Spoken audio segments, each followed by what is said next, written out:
It was all romance nonstop for these first 3 months. Yep. What happened? When I hear clients tell me, our first date was so incredible, it was like 8.5 hours long. Oof. Why are anxiously attached people and avoidant attached people Magnetized. magnetized? Yeah. So let me ask the question that Yeah. everybody wants to know. Okay. Are avoidants bad people? Liar. I want to talk attachment Okay. styles. What are they and why are they important? Yeah. So I could go on and on Go on. about this. Got an hour. The way that we are the first humans that we start relating to are our parents or guardians, generally speaking. And who they are and the distress that they can tolerate changes how they can respond to us. So in a perfect world, you cry and your parent goes, "Oh, Blazik, let me take care of you. Let me hold you. Let me feed you. Let me change your diaper. Let me attend to your needs. Let me attune to you." And you begin to learn that you are worth attuning to, that you are worth being cared for, that you are safe to have your needs met and to meet your own needs. Everything's good. And this is like baby. Baby. And forevermore, right? Like this, if you get out of kindergarten and you expect your parent to pick you up on the sidewalk, right? Like if they're not there, something's off. Mm-hmm. The goal of parenthood is to show up for the child in the way that the child needs it when they need it. A child's world revolves around themselves and themselves alone. Mm-hmm. And so at that point at any point in a child's life, the entire world view is of themselves. And the parents are included in that worldview. Yes. Children aren't thinking this, of course. This is just the way that they experience the world. So that's like, if everything goes as planned, a baby that gets their needs met turns into a child who can get their needs met, either by meeting their own needs or by receiving needs being met, receiving their needs being met from their parents, turns into an adult that is sort of both okay with individuality and togetherness. We call that security. Right. Okay. That's the goal. That's the hope.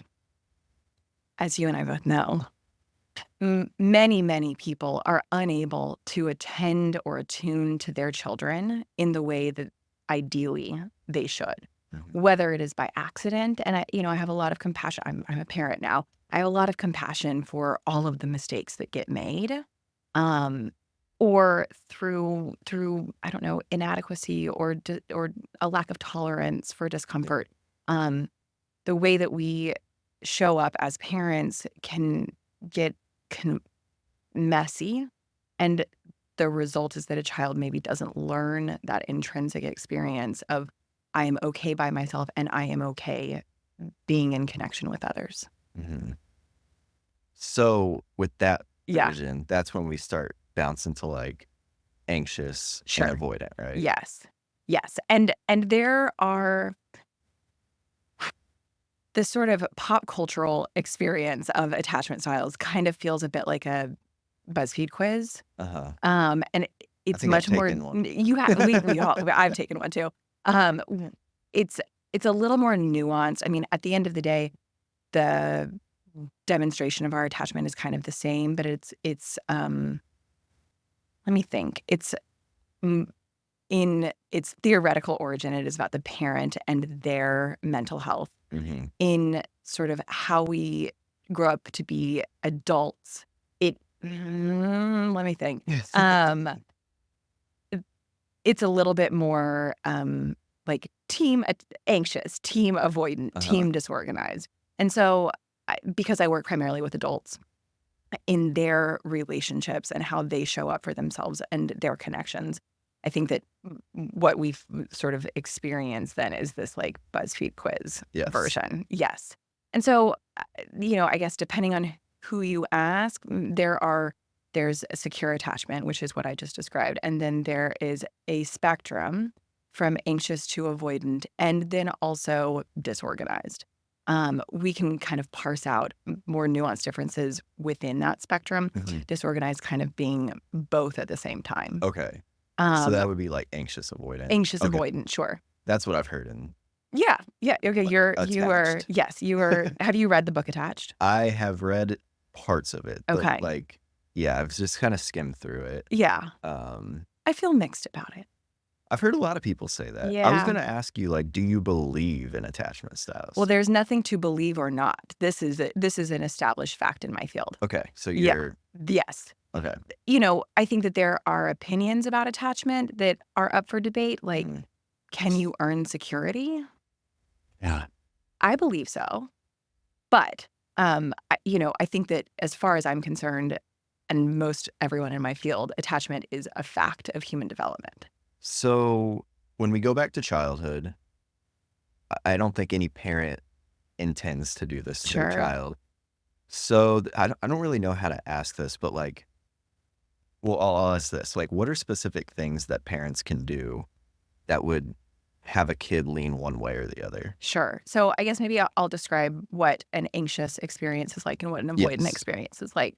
Um, Anxious attachment is often born at the end of the day, it's sort of parents or guardians or caregivers who are unable to show up, right? But anxious avoidant is typically born from I am unsafe if you are not around and your presence is unreliable. So, for example, addiction will oftentimes create an anxious attachment. Mhm. If you had a parent that was addicted to substances, drugs, or alcohol, um, who was inconsistent with their ability to care for you, the messaging that you might learn is, I am urgent to find safety in this other person, Mhm. right? I will Being the parent? being the parent, Okay. but I'm using pretty broad language because the same thing will apply to an adult, right? If Yeah. I call my partner and they don't answer the call, now I'm urgent to connect with them. Okay. But you develop that Right. when you're younger. So, okay. And when you say there for you, like emotionally or whatever, could that look like they're in the home with you, but they're just kind of doing their own thing? Like, Totally. yeah, let's dive Y into what it looks like. Yeah. So, it can be as innocuous, as sort of accidental as dad's on a work call, Mhm. don't bother him right now, right? I Interesting. mean, it's that nothing is malicious about that. Yeah, and it's almost like necessary. It's Like, not you because if gotta dad is work. on a work You call. have to go you have to go, live your life as a parent. I know, and that's where it's not about, bad intention, Mhm. and I think that it is in large part about repair, right? If your kid comes running into the room, dad's on a work call, and you say, "You gotta leave me alone," right? Okay, sure, that happened. This happens all the time. Yeah.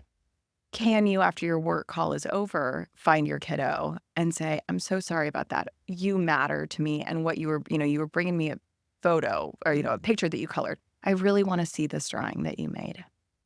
Can you show me? And can I enter into your world in Makes this moment?" sense. Right? So I do think that repair is a really um, important part of the inevitable rupture in parent-child relationships that will happen, right? Like, Mhm. you're waiting on the block for your parent to pick you up from kindergarten, they're stuck in traffic. It's not their fault. Yeah. But if if they are unable to acknowledge, "I'm so sorry I wasn't here for you. I got stuck in traffic, but I'm here now," because parents will always be here for you, right? Like, whether they say that explicitly or not, Mhm. that's the intention that needs to be conveyed to our children. Gotcha. Okay. So I interrupted you before Yeah. you got to That's the all right. avoidant. So that's your sort of standard anxious attachment, and anxious attachment grows up to become adults who might be classified as needy. I don't love that word for obvious reasons, Yeah. but there is a high degree of connection seeking. They may be labeled as insatiable or, like, never satisfied, like, it can't be good enough. Mhm. Um they are oftentimes experienced as codependent or, like, I'm not okay if you're not okay. Right. So that's your anxious attacher. Your more avoidant attacher learns the lesson in childhood that there is no one who can meet their needs but themselves. I'm all on my own, and it's only safe if I rely on myself. So this is where maybe bad addiction in a family, like when we talk anxious, we're Sure. talking dad's working, like, I wouldn't go that far. I think that this is less about exactly how the parent is or is not, and more about how the child perceives. Like, what's the gotcha. lesson that's learned? Okay, so part of it is how the kid. How the kid perceives things, Yeah. how the kid interprets what mom or dad is giving. Okay. So addiction is a great example of in any type of insecurity, Mhm. avoidant, anxious, or dismissive, disorganized, excuse me.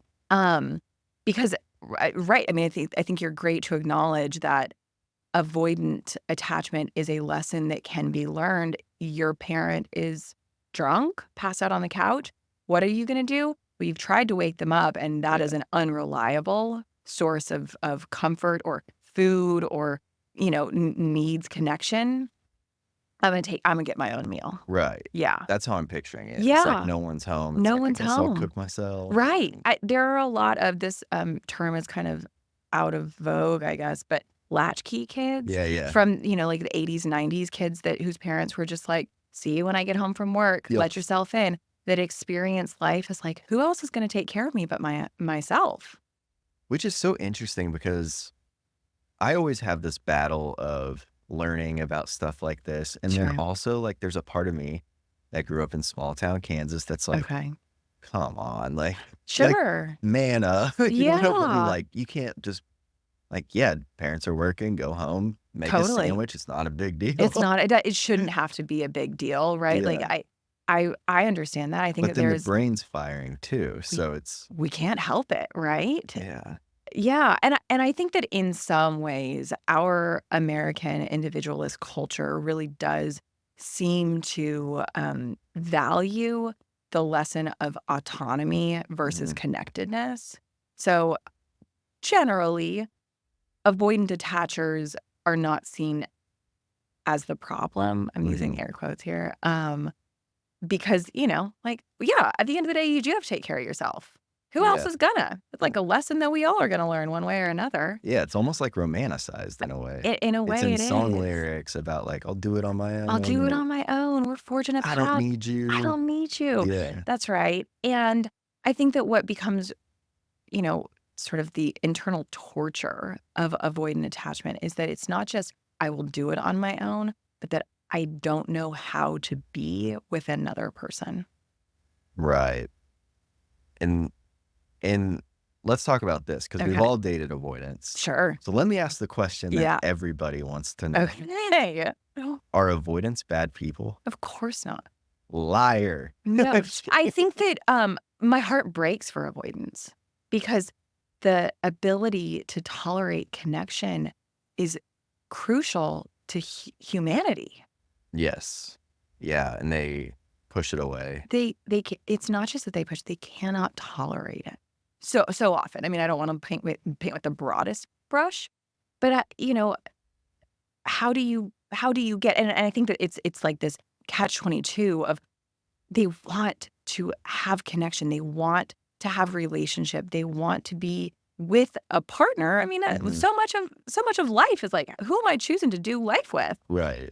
And they can't tolerate it at the same time. They are incapable of having the thing that they so desire. So let's dive into this because I've had, like, experience dating avoidance Okay. before, Yeah. and the pattern that I've seen Mhm. is, like, the first 3 months are, like, the most electric 3 Oh, months it's the you greatest. could like, it's almost worth dating an avoidant to get that first The 3 months. the honeymoon period, nothing better. Yeah, like, they trick themselves. I don't know if they do this every They do. time or if I'm just, like, super No, special. you're on something, But yeah. they trick themselves and they'll say things like, "Oh, I've never felt this way Yeah. before," like, blah, blah, blah, blah, blah.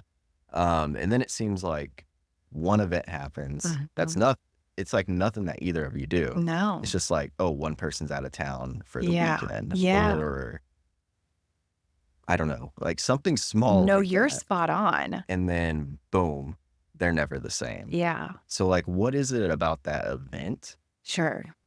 that does that to them? So And what's going on in their head? I love that you're talking about this. When I talk to my clients who are mostly anxious attachers about like it, I don't know what to look for early on Mhm. to know if this is a long-term fit. This is an experience that I would be talking about Yeah. a lot of that. I don't want to call it red flags to be showered with love and affection, It's something to be aware but it's of. something to be really aware of. Yeah, and I think that the truth is, let me see. I'm gonna do some hand models. Okay, good. Um, the further you are away, if I'm an avoidant, the further the person is away, the safer I am. And Okay. so a first date is great. You don't rely on me. You don't need me. I don't need you. I can be fully myself because Mhm. you are all the way over there. And I think I want that. I mean, what I just said, like, they are their own worst enemies Mhm. because they so deeply want connection. We all want security. We just Yeah. don't know how to get it. So you are safe when you are over there. Mhm. First date's great. In fact, I want to get to the end because this feels so good. I want more of it, right? Like I am all in first date Because it's so because it's real, still so but far so away. fake. Yeah. It's like That's I get the experience of this, mhm. but it's not real. Yeah, totally. Yes. And it is what I want, but I don't know how to tolerate closeness. And so these are, when I hear clients tell me our first date was so incredible, it was like 8.5 hours long. Oof. Listen, I've been there. Yeah. I know how Early exciting that 20s. is. Mhm. I know how I wanted that. I want because then you were talking about moving in together and taking a trip to Europe, Yep. right? Like you had already told, all of your trauma laid out on the table. There it is. And that's what so many avoidants think will sort of fast lane them Mhm. to intimacy, but intimacy takes building. Yes. It's a long game. So the first couple of months are great. You are still all the way over here. And I think that you're talking about this, something happens. We don't Mhm. know what it is. Maybe you're out of town. It's Maybe any it's, pattern disrupt, I feel it's, like, it, I think you're right because I think it would confirm that, oh, actually, you might hurt me.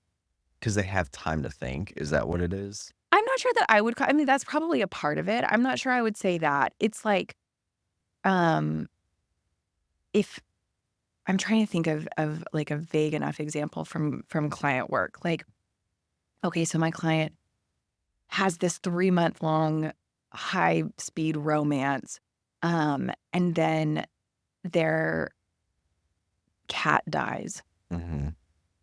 and they call their new boyfriend, and they're crying. They're I can devastated, see all that. right? And this is not about the avoidant here, right? But what's he expected to do? He needs to show up and be present Mhm. in that relationship. And what can he absolutely not do? Tolerate connection. Yeah, that makes sense. And so any sort of like flash of vulnerability that takes place, I think oftentimes will scare avoidance off. And then now they're ghosting you and Yeah. you're left to pick up the pieces of like what went wrong. It was all romance nonstop for these first 3 months. Yep. What happened? Or, like, when that time to, like, kinda start talking about exclusiveness, like, Totally. I could That's see that's that. one. That's one. So, as an attachment specialist, that's what we're gonna call you right Uh-huh. now. This, Zach Bryan, Brianna Chicken Fry, have Oh, you been yeah. following it? Yeah, I saw rumblings of it, but you'll have to tell me a little bit more. Okay. I'm looking at it through the lens of, like, what we're talking Okay, about, great. but Zach Bryan starts dating Brianna Chicken Fry. Their first just say that name with a straight Tell face. tell me more. So, one of their first dates is driving across the country Mhm. from New England to What Oklahoma. did I tell you? 8.5 hour date. They went on a 36-hour date. Yes. They said no music the entire time, they're just talking the whole time, Yep. and she says she fell in love, and on, like, the second week, he got a tattoo of her name on him. Yep. Zach's a known love bomber 'Kay. and leaving, Sure. and apparently now all this stuff is coming out about how he was treating her so poorly and blah, blah, blah, blah, blah after those first 3 months. Okay. But I was just like, as she's telling the story, the more I've read about this, I'm just like, the signs are so there. The writing was on the wall. Like like anytime someone's like, "Oh, our first date was 8 hours," Mhm. I'm like, "Uh-oh."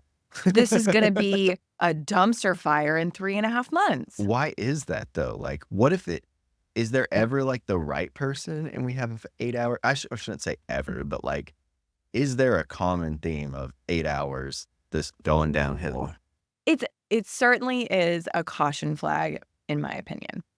Um, I mean, I'm saying this all my husband and I knew that we were going to marry each other on our first date, more or less. All right. You So know, like, it was what I want. I was still seeking that. I mean, I look back on when we started dating, and if I were my therapist, I would have been concerned yeah. about the cadence that we started. And see, that's what I've always wondered too. Like, if it's the right person, doesn't matter. But then again, it's also like, it's probably not the smartest thing to go Probably not. super heavy because I know, like, at least for me, that's when I start thinking with emotion versus Sure. first date, week off, 7 days later. Let things integrate. Yeah. How is it that you're feeling? What's coming up? Yeah, Can be a little more logical with it. I think so. And logical. We don't do logic so much Yeah. in emotions, but or in Did y'all relationships. do back-to-back dates, like 2 days in We a row? Yeah. Oh. I know, I know. In my defense, we grew up together, Okay. and so we hadn't talked in 15 years, and he was driving across the country and stopped in, and we were like, And then you went on a road trip with them across the "This is how it started." No, we just fell back in love again that very night, So and it was a previous relationship. yeah, it was. Okay. Yes, and I mean, that's my defensiveness of my Yep, marriage, yep. that I don't need to. I mean, I really would have had a lot of concern if I was my client telling me this whole story, like, "Oh, this is gonna implode." Like, I know it's coming. Yeah. I got Everything's situational, but there are, like, patterns to There are patterns, yeah. So, I mean, of course, things work out well. I do think that, let me think. I I was the most anxiously attached version of myself in my last relationship, Okay. which is what got me so deep into this world. Gotcha. Um, I I was doing the most Oh, embarrassing, no. like, needy, like, you hang up and I'm calling you right back, like, you disrespect me and you like, yes, or can I have some more kind of attachment related anxiety, um, for a decade. A decade. Yeah, it was I Wow. mean, like, we should write a book about all the things I did wrong in my last relationship, and I have so much respect for him. I mean, he really is an incredible man that I look back now and I mean, we had years of those first 3 months and then crash and burn, and then we'd get back together, and then another 3 months Gotcha. and crash and burn and get back together. Um, that I really did learn how to be myself okay when another person is not okay. Mhm. I walked away after a decade going like, I he could not give me what I needed, and I asked for it and asked for it and asked for it, and instead of feeling inadequate about that, I can just be okay with myself. Yeah. And I think that the recency of that allowed me to really sort of be okay with my now husband Mhm.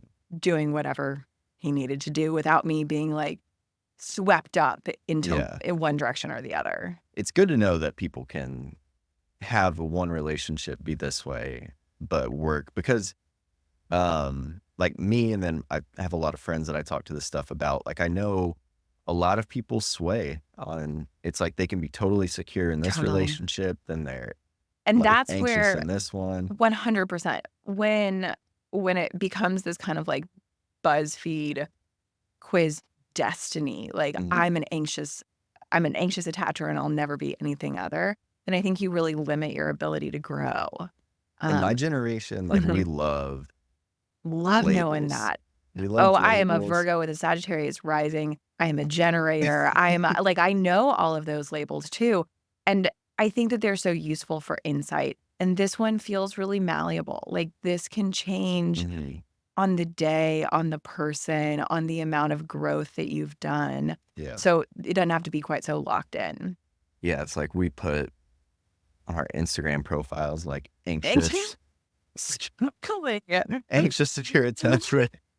Like, Absolutely. You better know. I yeah. know. You better. Yeah. Yeah. Yeah. So let's talk about like avoidance obviously get the bad rap. They do. Everyone hates the I avoidance. know. But Hmm. what's wrong with the anxious attachment people? What do they do Oh, that's we're annoying? so much. We're the most obnoxious. We are like we're hard, hard, hard to date because it's never enough. And the heartbreaking internal experience of it the relationship is never enough really stems from I am too much. Tell me more. My needs are too much, my wants are too much. I if I if I have learned the lesson I am too much, then nothing is ever enough. So when you say like my needs are too much or Mhm. like you're saying like they feel like even if you solve my problem or Mhm, whatever, now mhm. I just have like another problem I need you to Well, solve. Like, yeah. all right. Yeah. I use this example a lot. My ex had this couch, and the couch was really uncomfortable for 2 people, and I was constantly, like, trying to identify, "What's wrong with this couch? Can you sit closer to me? Well, you're on the other side of the couch, and I wanna be next to you. Can I sit next to you on the couch? Can we turn the couch to separate?" I was trying to create an environment to meet my connection needs Mhm. because I was constantly seeking connection from him, and he never had connection for me. Gotcha. And I was blaming the couch, right? Instead of understanding that this man was not could not tolerate my presence, and I was thirsty for connection with him. Like, we gotta buy a new couch. I was ready to buy I was begging him, "Please buy a new couch. This couch This doesn't couch is gonna be this the reason we couch break is." up. But and it that's hilarious, but I can't tell you how many versions of that I hear from my clients. Interesting. So that leads into why are anxiously attached people and avoidant attached people Mhm. Magnetized. magnetized? Yeah. Well, so let's go back to this 8-hour date Okay. concept. So when my if I'm an avoidant and my anxious attached first date Mhm. is all the way over there, the avoidant so wants connection that they're gonna pour their heart out. You know, everything's on the table. I'm gonna tell you all of my trauma, all of my hopes. We're planning that Mhm. trip to Europe, right? Like, everything is on the table, and that's exactly what the anxious attacher wants. They wanna know that that's what you want at the end. Yeah, "I'm desperate for that. You're speaking my language." I've always wanted somebody who would tell me their traumas on the first date so that I know Yes. what's coming. But the other truth is that there's a little bit of resistance with anxious attachers. They're gonna kinda sit back to sort of get a feel, Mhm. right? And so they're reserved. The avoidants are all the way out there. It's kind of a It's role like a reversal. reverse Mhm. at first. At first. And that works for about 3 months, right? Like, I'm Interesting. still figuring you out. And the second I go, "Okay, I'm all in," as an anxious attacher, the avoidants are out. Yeah. Yeah, that would be the case for me. Like, I'm not I would say that I lean more anxious Mhm. if I'm dating an avoidant. If I'm Okay. dating someone secure, like, I'm totally Yep. fine. But I do I'll start out very secure with an avoidant, Uh-huh. and then I'll start leaning that way Oh, towards yeah. anxious. There I mean, it's an environment of the in the relationship of like nothingness. It's like the well is dry. And so, of course, you're like, anything? Is anything? Or is there, can you be here with? Is there any Yeah. way that you can be here with me? This might be a little interesting, but I've noticed when this has happened to me, sometimes it's not even that I am super even attracted to that person or any of that. It's just like I got used to this Mm, life that we're kind of, okay. and now there's a pattern disrupt, and I'm like, I was used to Uh this, huh. and now it's gone. But then I Yeah. can take another step back and be like, well, it's not like I'm crazy. Like I should be able to disconnect here Sure. and be like, yeah, this isn't really going how I'm wanting anyway. Yeah. I But the know. emotions ride over, and it's Well, it's almost like, wait, you don't want me? mm, Like, hmm, what do you mean you don't want me? right. And I think that there's a real validating experience when you recognize that this is not you. How old are you? 31. 31-year-old you in a relationship. Like, we are infants, Yeah, that's trippy. right? Like, it's not, this is our hindbrain. This is our attachment system at work. This is our primal instinct to connect, to distance, to disconnect, right? This is something so much more than I am a human thinking about human thoughts and how I want to be with you, right? Like, that's very prefrontal cortex, like fully developed brain mechanism. That's not who we are in relationships. Right. We are we're infants, we're babies. And so when I can have compassion for both myself and my partner when we're like real activated in that attached way, Mhm. it softens. Yeah. It's so interesting. Like there's so many parts of this that Mhm. just like intrigue me. What would you say most people do wrong when they're dating? Where do I begin? I think that if we're talking app-based dating, I think there is the illusion of infinite choice, I think is really problematic for how we Ooh, connect, yes. right? Like if I have an infinite number of swipes Yeah. at my fingertips, if this date isn't a knock it out of the park date, swipe, keep swiping Or even on to if the it next. is, if the second one isn't. It could be better. Well, right, even if it is the best date you've ever been on, is there something better at my finger the very next swipe?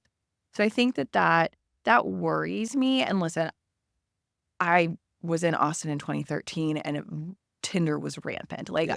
I'm deeply familiar that this is the way that the world works, Yeah. and I have a lot of concern about what the illusion of infinite choice does for how we date. Yeah. So I think that's one thing.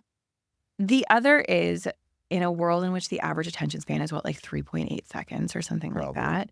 Um, we we're so craving getting to the end that we don't know how to just kind of be Mm. for long enough. And I think that that leads us to like jump into the deep end when dating is really like wading foot by foot Yeah. into the shallow. And what do you mean by the end, like relationship? I guess. I mean, relationship, Divorce? marriage, right? I mean, that 50% of marriages will end in divorce. Yeah. I mean, I I guess I don't the end, I don't know that that's such a nebulous concept, but I do think that we're all like when I was dating last, some of the questions were like, "How many kids do you want?" Like, I on our first date, I don't know. That feels really personal. Let's pause and kind of like, what do you like to do for fun? Or Yeah. something like that, right? But I think that we're all like, if we're dating, most of us are dating to get serious, to get into a relationship, to like ride that escalator all the way to the top. Yeah. I want to know because there is perceived safety up there, right? So it all goes back to safety I probably, I would say that, at the end of the day, or safety, security. security is the driving force in all relationships. Yeah. Yeah, I think there's a pretty big problem with the endless swiping culture as I do well, too. because, yeah, like you said, like, you could go on a great date, but then someone attractive likes you on the app and you're like, well, they're I'm gonna kick prettier. this other one to the curb. Or you see videos, which, I'm not hating on these videos, but you'll see videos where people have their little whiteboard and they're like, okay, we got Lance. He's in first place right now. Then like these Yeah, two, they're like really good, but they're like second tier. Like we sure. might be able to swap him. Oh, I've not seen anything like that, but that makes me really sad. Yeah, it's almost like dating is almost like Gamifying. gamified now. Totally. Well, and I think apps will definitely do that. And Yeah. then I think that, like, the visibility into the lives of others in which we Ooh, believe that everybody has it all together.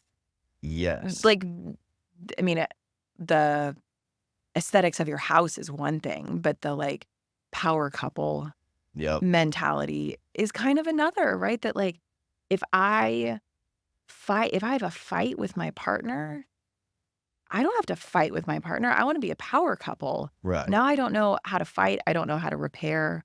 I don't know how to resolve conflict. I don't know how to move forward. Yeah. I think Because you're that's seeing these people share in on Instagram, and it's almost like we don't even know. we don't know anything. Yeah, I mean, if we wanna go back to the Zach and Brianna, Mhm.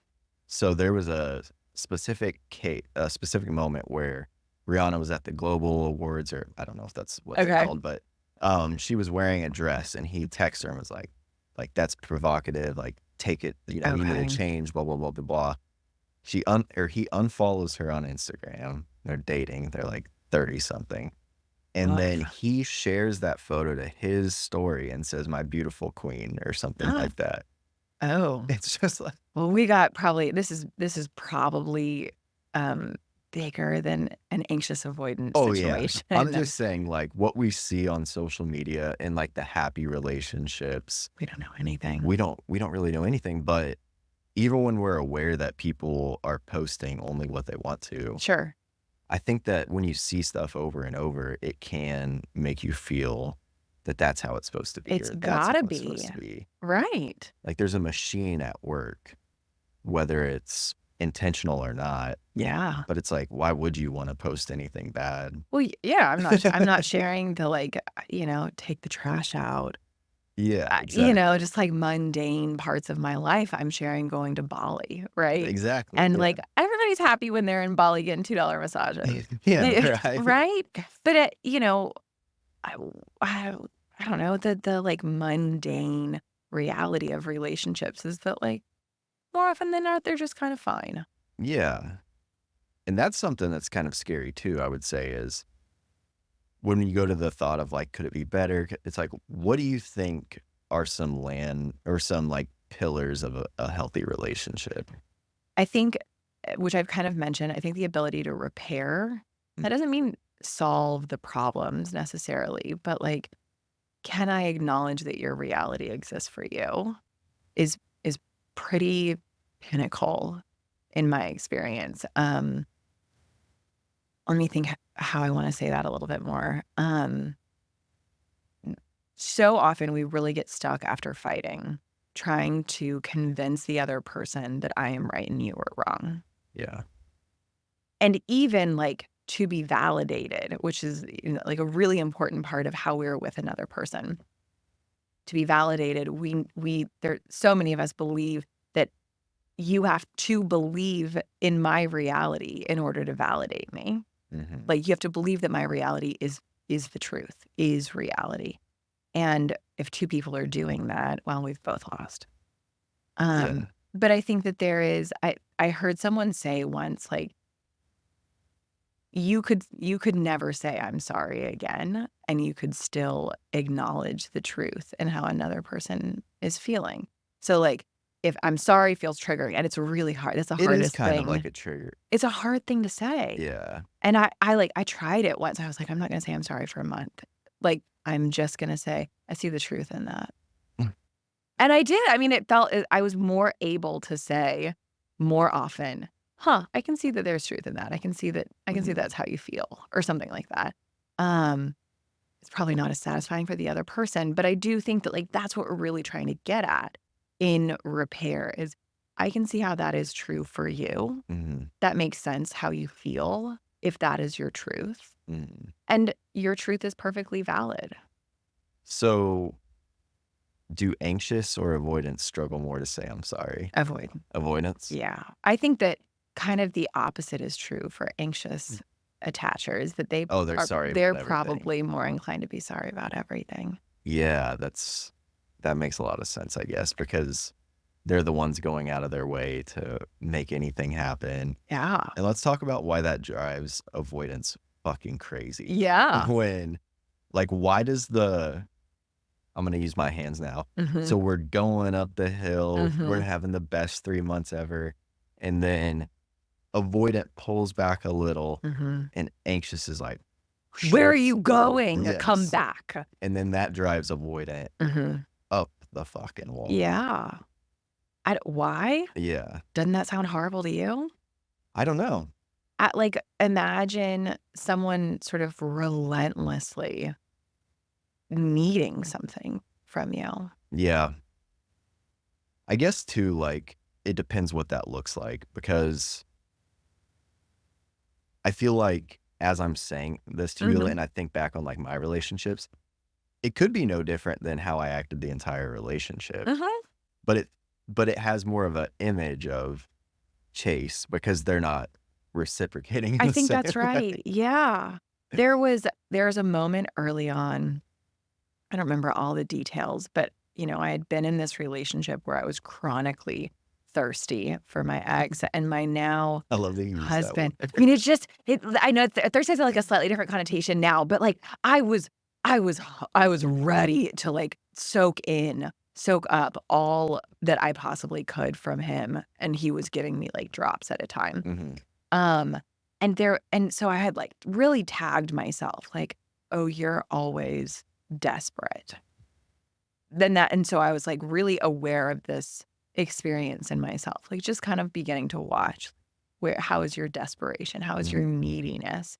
Um, and there was something that happened early on in my relationship with my now husband where I was stressed and he came over and he sat next to me, and I was like, "You're breathing on me way too Oh, fucking no. hard. Like, what the fuck are you doing?" And I, like, shot fire out of my eyes, and I thought to myself, "Oh my god, this is how my ex felt around me all the time." And I had never experienced, like, "You cannot be this close to me." Ugh. In my life, and it really, like, it conceptualized how I I don't know how like, true dyed-in-the-wool avoidance feel all the time, but it felt very much like, "This is probably how my ex felt." Like, I couldn't s like, "You what are you doing next to me right now?" Like, "I can't tolerate your presence at all." That's interesting. And I actually think it has helped me so much because I turned to him and I said, and this is I'm, like, a real therapist here. I was like, "It seems that you want something and I'm unable to give it to you right now. What can I do?" You just label it. I y I mean, it's like it's kind of obnoxious wording, but I really do I mean, he was and it wasn't just that he was breathing on me or sitting next to me, like, he was needy This for is your current connection. This husband? is my husband. In this, like, one moment that I remember sitting on my couch in my apartment at the time. I mean, I remember the moment so very vividly, and I was like, "You're needing too much from me, and I don't wanna give it to you." And I was closed off, I was really resistant to that, and I saw my ex so much in that moment that I was like, "I can see how if this is the way that I felt, Yeah. or the way that he felt for a decade, I was I was a real piece of work," right? Like, if that's how he was feeling, I couldn't possibly tolerate that. I don't know if that's exactly true, there's no way to really know, but I remember feeling that point of complete overwhelm, like, "I've got to be by myself and you have got to leave me alone. Go away." And it has carried me, I think maybe this is why we're married, like, Yeah. I think that having the insight of both experiences has kind of let me go, "Oh, I can be okay by myself and I can be okay in connection." But it was real eye-opening. Did he have, like, bad sinuses going on where he I was, don't like, there mouth breathing it or was something? I think I had just gotten some, like, kind of tough news, and I was, like, not yet ready for another person in my world It's at just that moment. I was just, "What are you doing?" Oh my gosh, he'd be so upset if I said something. like that to him, but it was a real eye-opening moment that I've carried with me that, like, this is a really mobile experience, malleable, like, we can feel eager, urgent, desperate for a connection, and we can feel resistant Mhm. to your presence all in the same day. Like, Yeah. we have tendencies, right? Like, I tend to be on the anxious side of things, but, that's not all. That's not the whole story. Yeah, my dog's very anxiously attached. Do you love it? Yeah. Okay. Yeah, and his love language is physical touch, so Is that a good we're, match? like, matched up. I Like, love that. when we're on the couch, I'll, like, stick my leg out like that, Mhm. and he'll, like, stick his paw out. So we'll be, like, on the opposite ends, but He's right there. I don't know, I think that's maybe a metaphor for security, right? You can be on yeah, opposite ends of the couch, but still be a but we're, little like, connected. scratching. I'm still right here with you. So we got about 8 minutes left. Okay. How can people work on becoming more secure? Because I think that's the goal, right? Yeah. Like we can't really say many bad things about a secure attachment style. Sure, that's right. Let's see. I think there are a couple of parts here. One is around tolerance of distress. Distress tolerance is Mhm. sort of a catchphrase and in my field that, like, when I am not getting exactly what I want, when my husband is breathing on me, can I, instead of being like, "What the fuck do you want?" Which was what I was really trying to keep inside, I can say, "Hey, I see that you're wanting something, and I don't wanna say, 'What the fuck do you want?' Yeah. How can I support you?" So and, like, I don't know, when your partner doesn't answer the phone, you're okay. You don't have to run the stories through your head. Right, you don't have to go over to his house and knock on the door if he doesn't answer the Oh, phone. woof. Right? I mean, I've heard this story before, that one's not brand new. Yeah. Um, you take a deep breath, go for a walk, take a cold shower, call a friend, sit in meditation, go to the gym. Can you tolerate the distress of disconnection? And can you at least be aware enough to create some containment around the distress of connection, I right? think a lot of that's just having your own life. I If it was that easy, don't you think it might? I mean, I hear you. I don't think that you're wrong.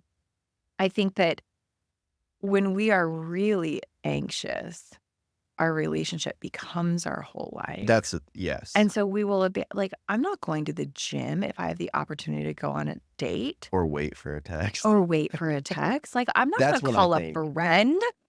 I'm gonna I'm gonna do everything in my ability to connect with the other yes, person. I do get that, but that's where it kinda comes in. It's like, Sure. you have to have You your own have life. to. Totally. You gotta do stuff that you did before, Yeah. and then you're not waiting on the text, and everything feels much more And I promise you that every other person that you are going to be attracted to is going to value. Like, yeah, "Oh, I can't hang out on Wednesday. I have my spin class on Wednesday." yes, Right? Like, I'm not gonna cancel my spin class. That's really important to me right. It's because attractive too. yeah, sure. Like, you wanna be with someone that like, whether we like it or not, there is some psychology of if we can have it all the time, Yeah, it's not rare. great It's point. like, there is something to that. Yeah, you don't be too available. Yeah. Yeah. Like, don't play games, but live your life. Have a life worth living. And if you're doing that, then you're probably gonna be busy sometimes. Yeah, and do not put some new person at the top of your priority Yes. list immediately. I totally agree with that. Yeah. Keep living your life. So there's the distress tolerance Mhm. piece, right? Like, how can you be okay being okay? Mhm. And then and this is the way that I work with it, but I think that maybe it's applicable, and when I say I work, I as a therapist would work with this with my client, but I think it's applicable probably broadly for humans to be able to do it on their own. It was really important for me to identify the experiences, the individual experiences. Both my parents were addicts. Mhm. And so reflecting on the way that their addiction impacted me, specific moments and broad moments, but understanding the way that our past has influenced how we perceive ourselves and others around us. And maybe healing, healing however it is that you choose to Mhm. heal. this could be another conversation for another day. I think that EMDR is one way Mhm. that I have found a tremendous amount of healing with my clients, Yeah, I know people that have done that. that you really kind of change your brain's experience of I don't, if your belief is I'm unlovable, you can begin to unweave that cognition. I think EMDR is one way to do that, but there are lots of ways to do that. We can take this out if you don't want it in, but do you have any opinion on, like, mushrooms or Sure. microdosing or I anything? think it's great. I mean, really, what we're talking about with psychedelics is like a shattering of the rigidity of the mind. Mhm. So if I have always and forever held on to the belief that I am unlovable, psychedelics begin to loosen how strongly we hold that belief. Mhm. That becomes malleable. That becomes flexible. I'm thrilled about the, Trojan horse effect of ketamine in the field. Yeah. Ketamine's really everywhere in my field. And I think that it ushers in a lot of discussion around MDMA Mhm. and LSD. Yeah. Yeah, like, I can't sit here and say I'm super excited about Trump coming into office, but RFK, I Sure, am really excited about sure. having, like, because he's gonna be actively working with, like, psychedelics, Yeah, ketamine, and, like, all of that stuff, and I'm interested to see how me too. like, progresses this field. He is definitely influential in some spaces that I think we've been unwilling to go Mhm. previously. Yeah. Yeah. Yeah. I've never done mushrooms, but, like, I'm very open to the microdosing Mhm, idea mhm, at first, mhm. because I've heard just a lot of great people be able to, like, rewire beliefs and stuff like that. It's I don't have a ton of firsthand experience. I have some training in psychedelic assisted EMDR, so Mhm. I understand the integration. I mean, I think that I don't wanna say concern, but my hope, I guess, for anyone that might consume this message is that the importance of psychedelic use is the integration, not the experience in and Eh, of itself. what do you mean by So, like, that? how we put the pieces of the mind back together. Oh. Like, you don't just sort of, like, shatter your reality and then go to work the next day. Yeah. Like, it's really important to understand, pick up the pieces, hopefully with somebody that gets it, Yes. who can really hold safe space in Interesting. some capacity. Okay. And I Yeah, think that's that interesting. when we can talk really openly about psychedelics, then we really can have the conversation like, your work is not done if you trip your face off for Yeah. 8 hours, right? Like, that is just barely scratching the surface of the Right. healing that can take place at the tail end of that. And one last question that's kinda related to the I always say one last question, but stuff always pops up. Sure. This is why I don't write questions down anymore. Yeah. I'm like, I have a You have, million plenty questions of going on in questions. my head.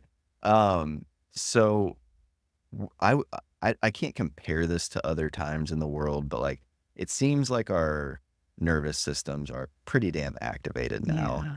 and I would think that, like, the attachment styles Mhm. really trigger this kind of Yeah, that's stuff. a good point. So, like, do you think part of just learning how to control your nervous system could help with attachment? Like 100%. I mean, I might challenge that word control.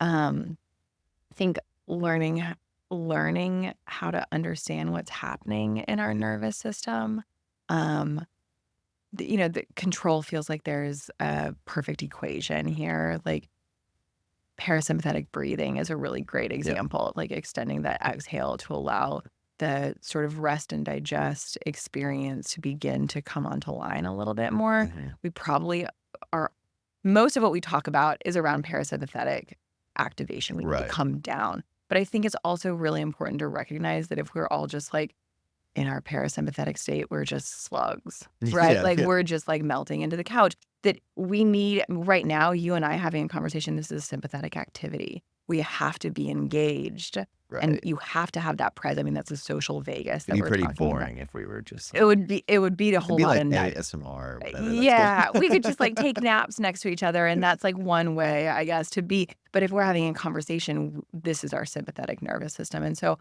I think that parasympathetic kind of gets this positive spin that, like, we need to be all parasympathetic. And the reality is like when I stand up after this conversation is over, that's my sympathetic nervous system kicking up a little bit. We have to have both. We have to have all. But I think that what we're really looking for is a smoothness, Mhm. Yeah. right? So that like if when I stand up, I am not like, gotta go, Yeah, like yeah, yeah. running out of the room, but I'm also not falling asleep. But that I can stand up and adjust, and I Mhm. can start walking and adjust. And I think that there's knowledge and then there is just like regular practice of creating smoothness of that activation, relaxation. Yeah. Yeah, I'm just so fascinated by, like, the nervous system and how this might sound harsh, but how our mind makes up problems and spikes Totally. our Yeah. anxiety. Well, yeah. I mean, we're in 2024, our nervous system is stuck, 10,000 years The ago. caveman. Exactly. That, like, what we're meant to be doing is like picking berries and outrunning saber-toothed tigers. And now we're worried about a text back, And now we're trying to get a text back. And that feels like a saber-toothed tiger instead of just like an alert on our phone, which should be inconsequential. which is crazy, but I do this thing sometimes where and it's a pretty weird thing, but I'll go on Google and I'll be like, "How many years ago was this? How many Okay. years ago was that?" Uh-huh. In the like, it was only 200 years ago that people really started living the way we do today. Totally. Before that, they were just surviving. Mhm. 200 years, that's Mhm. like our grandparents' grandparents, Totally. and the Uh-huh. world has changed so and think about, like how old are you? 38. 38. So when we were growing up, like, we didn't have cell phones or anything Mhm. till like, I got mine in high school, Mhm. and it was a flip phone, and we didn't even have service at school because You the didn't cell you didn't tower sucked. text on your cell Uh, phone? so, like, I feel like I was in a dopamine detox Totally. all the time growing up, Yeah. and then I would go play and, like, whatever, but I'm not saying that in, like, "Oh, these kids these days." I'm just saying it in the fact of, like, the world's changed so much since I was in high school Yeah. versus 200 years ago to 100 years ago was not that big of a change. Mhm. Like, it Mhm. was pretty similar. Yeah. So we just have a lot to take We in, have too and I much think to we're just take in. amped the fuck up Yeah, at we all are. times, so I think it's also I mean, to sort of bring it all the way back to relationships didn't exist 200 years ago. Love didn't exist 200 years ago. really? How could it, right? Like, what you were doing is mating to have a child, Yeah. but the concept of marriage and Like, relationships, they weren't monogamous. no. Yeah. I guess that makes sense. And so if you are struggling to do relationships right, Mhm. it's a brand new concept. Damn. Nobody's good at something the first time they try. That's trippy. Well, in there. Okay. Shout out your where people can find you, all Yeah, that's I'm the owner of a group practice called Carlisle Collective. I have 15 therapists that work for me. We're all holistically mind body based. It's a really, really cool team, carlislecollective.co. You can also find me on Instagram and TikTok, Sarah Osmer Therapy. awesome. Thanks for coming on. Thank you.